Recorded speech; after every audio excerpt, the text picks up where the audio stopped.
पाकिस्तान ने CIA intelligence की बुनियाद पर senior Daesh commander Mohammad Sharifullah को गिरफ्तार कर लिया।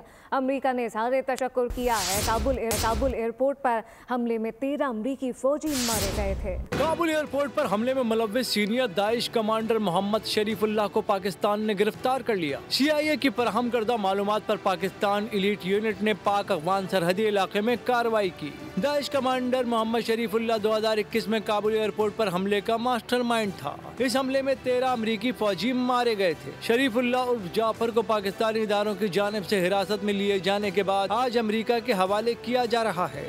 शरीफुल्लाह अमेरिकी इंटेलिजेंस का हाई वैल्यू टारगेट था। दहशतगर्द शरीफुल्लाह की गिरफ्तारी को सदर ट्रम्प ने तरजीहात में शामिल कर रखा था। कमांडर शरीफुल्लाह की गिरफ्तारी पाकिस्तान और ट्रम्प इंतजामिया के इंटेलिजेंस और इंसदाद दहशतगर्दी के हवाले से ताउन का मजहर है। सब्सक्राइब करें और बेल दबाएं ताकि कोई खबर रह न जाए।